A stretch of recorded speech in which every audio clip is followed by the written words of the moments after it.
Salut à tous, bienvenue sur la chaîne Un livre, une histoire. Alors le but de cette chaîne, ce sera tout simplement de découvrir une fois tous les 15 jours. Bon, il y aura des choses à changer, du coup s'il y a des choses pour améliorer ou quoi que ce soit, n'hésitez pas à le dire dans les commentaires.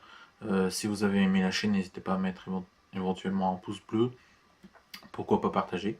Alors le but de cette chaîne, ce sera tous les 15 jours de découvrir entre 2 et 3 romans.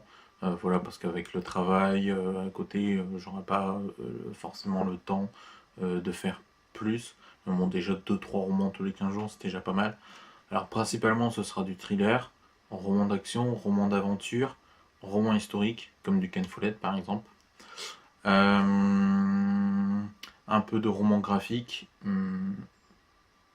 presque pas de manga. C'est pas que j'aime pas ce format-là, mais c'est tout simplement, c'est que vous avez quand même à des fois des séries, je sais pas, je vais prendre One Piece, vous avez quand même 80, 90, 100 mangas, donc la collection c'est extrêmement long sur la durée. Ça représente un coût, parce que 9 c'est à peu près 7-8 euros le manga, donc si ça multiplie par 100 tout de suite ça va représenter un coût assez important. Donc vraiment je préfère pas me centrer vraiment sur des séries manga, même si à l'occasion pourquoi pas j'en présenterai quelques-uns. Mais ça va quand même rester assez rare. Donc voilà pour les genres. Donc pour le format de la vidéo, ce sera des vidéos assez courtes, entre 5 et 8 minutes. Tout simplement, je m'attarderai un peu sur chaque roman. Donc voilà, rien dire de plus. Donc si jamais il y a des choses à améliorer, n'hésitez pas à le dire. Après bon, c'est la toute première vidéo, donc il y a toujours des choses à changer, des choses à améliorer. Ça c'est évident. Donc on va commencer tout de suite. Alors on va commencer par 3 romans. Principalement du thriller. On va commencer par Le Dernier Paradis. Hop, comme ça, de Antonio Garrido. Donc c'est publié chez Le Livre de Poche. Donc c'est du policier. Donc vous êtes dans les années 30, lors de la grave crise économique qui touche l'Europe, mais surtout les États-Unis. Vous avez beaucoup de personnes, et ça c'est un côté du livre et un côté de l'histoire qui n'est pas connu, c'est que vous avez, dans les années 30, vous avez quand même plusieurs dizaines de milliers d'Américains qui sont partis tenter le rêve russe. Alors ça peut sembler surprenant, on connaît tous le rêve américain, mais on ne connaît pas le rêve russe, pourtant il l'a eu. Bon. C'est le cas de notre personnage, Jack Bellis. Il va rapidement désenchanter, il va être obligé de fuir les États-Unis alors que les choses se passaient plutôt bien pour lui, mais il se retrouve au chômage, sans emploi, sans logement. Il est obligé de partir, comme des dizaines de milliers d'Américains, il est obligé de partir en Russie, donc tout simplement. Alors lui, il croit pas vraiment au principe, comme par contre son meilleur ami, Andrew, dans le roman, lui, il croit vraiment au principe d'égalité, les bons salaires, une meilleure vie, tout ça, forcément, bah, tenter le rêve russe, pourquoi pas. Après, bon, rapidement, ils vont désenchanter, surtout notre personnage. Donc c'est quand même Jack, notre personnage, c'est quand même un gars qui sait plutôt bien se démerder. Le problème, c'est que les choses vont aller contre lui. En plus de déchanter, de désenchanter, pardon, ils vont devoir fuir rapidement en le pays. Le problème, c'est que, et ça c'est une histoire vraie, de nombreux Américains se voyaient confisquer leur passeport lorsqu'ils rentraient en Union soviétique, donc ils ne pouvaient pas repartir. Et quand ils arrivaient pour travailler dans certaines entreprises, souvent on les accusait de sabotage, d'actions contre-révolutionnaires. Beaucoup ont fini au goulag. Ou alors dans des camps d'emprisonnement ou dans des camps de concentration. C'était beaucoup d'ouvriers qui étaient qualifiés, c'est le cas de notre personnage, puisque c'est un ouvrier qui est qualifié, qui va travailler pour l'entreprise Ford en Union soviétique. Parce que dans les années 30, vous avez des relations qui commencent à exister un peu entre les États-Unis et l'Union soviétique pour la diplomatie, tout ça. Et c'est ce qui va permettre plus tard, c'est autre chose, de débouter sur l'Alliance pendant la Seconde Guerre mondiale. Donc je vais vous mettre ici le résumé.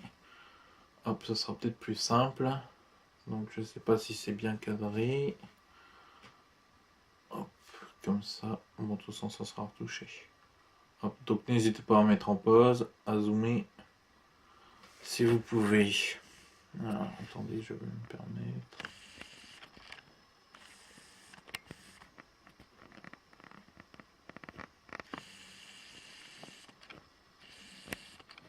Voilà, ça sera plus simple. Donc n'hésitez pas à mettre en pause pour le résumé. Donc dans l'ensemble, c'était un très bon roman. La première partie, c'était très bien. Par contre, la fin est assez décevante. Je m'attendais pas à ce que ça finisse comme ça. Bon, je spoil un peu, mais bon, pour Jack Bailey, ça aurait pu mieux se finir quand même. Donc, je vous lis la fin des États-Unis, de la Grande Dépression aux steppes enneigées de l'Union soviétique. Antonio Garrido aborde un plan méconnu et captivant de l'histoire de ces deux pays que tout opposait. L'émigration de travailleurs américains plongés dans la misère vers cette terre de la grande promesse qui leur faisait miroiter le dernier paradis. Donc, c'est tiré d'une histoire vraie. Ensuite, on continue toujours dans du thriller assez historique avec du Ken Follett, donc plus connu pour son roman Les Piliers de la Terre. Ici, c'est le premier tome de la trilogie sur le XXe siècle. Donc c'est le premier tome, La Chute des Géants. Hop, au format poche, toujours pareil, livre de poche.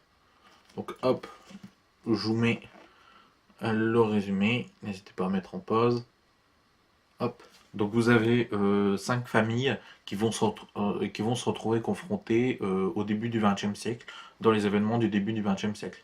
Donc le premier tome aborde les années 1911-1922, le second tome c'est les années 30 jusqu'aux années 50, donc principalement la Seconde Guerre mondiale, et le troisième tome c'est des années 60 à 2008, puisqu'il y a un petit prologue qui commence avec les élections de Barack Obama.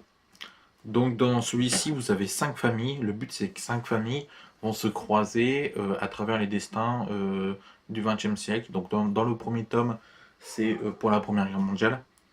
Donc je vous lis le résumé quand même. À la veille de la guerre de 1914-1918, les grandes puissances vivent leur dernier moment d'insouciance. Bientôt, la violence va déferler sur le monde, de l'Europe aux États-Unis, du fond des mines du Pays de Galles aux antichambres du pouvoir soviétique, en passant par les tranchées de la Somme, 5 familles vont se croiser, s'unir et se déchirer.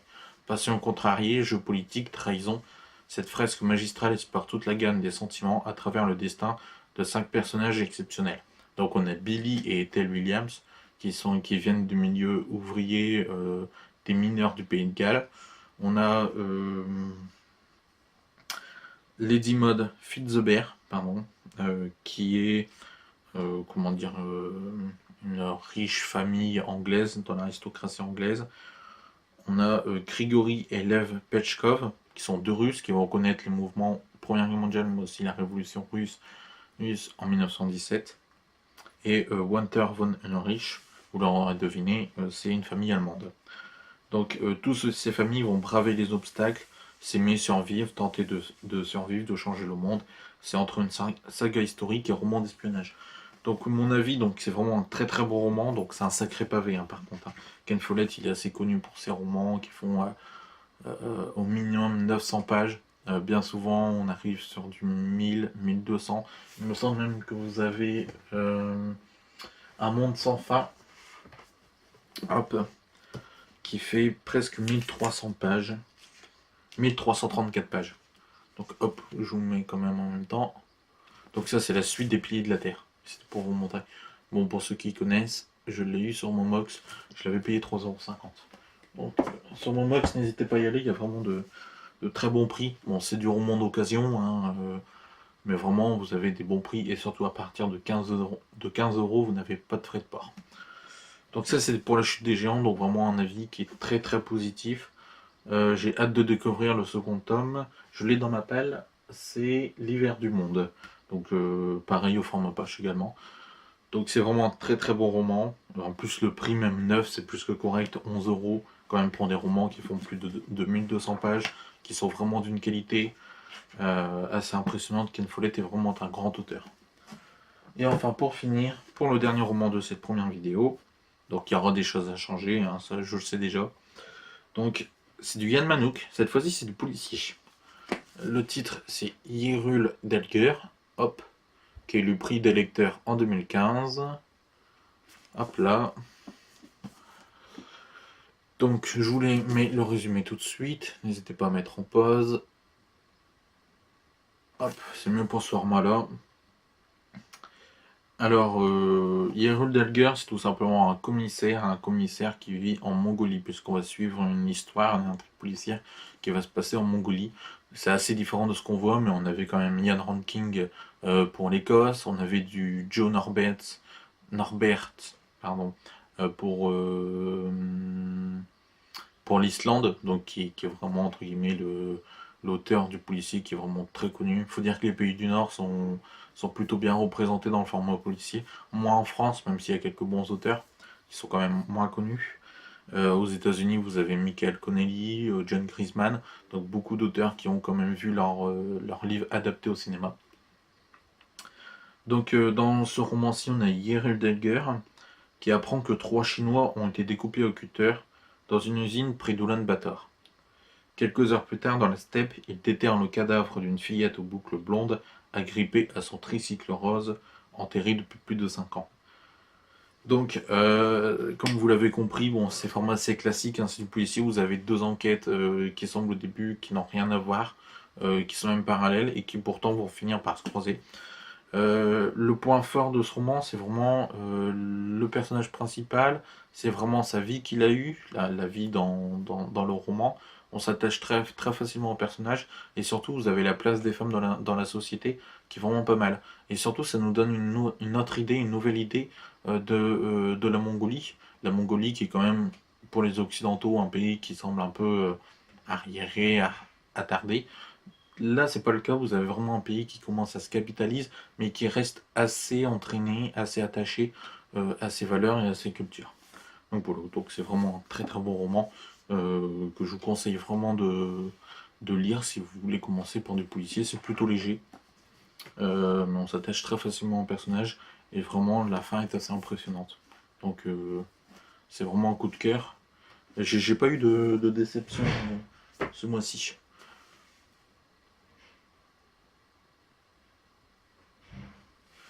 Donc voilà, voilà pour les 3 romans du coup, on va dire du mois de janvier, puisqu'on est déjà début février. Alors, je ne sais pas exactement quand la vidéo sera mise en ligne. Pareil, il faut que je vois un peu. Là, je vais travailler cet après-midi, donc j'essaierai de la mettre au plus tôt. Donc voilà, je vous souhaite une bonne journée, bonne soirée, bonne nuit à tous, ce que vous voulez en fonction de l'heure que vous regardez la vidéo. Et surtout, s'il y a des choses à changer, vous avez envie de mettre vos avis, vos commentaires, n'hésitez pas à les mettre dans la barre des commentaires. Et si vous avez aimé, n'hésitez pas à partager ou à mettre un petit pouce bleu. Voilà, je vous souhaite à tous et portez-vous bien. Allez, au revoir.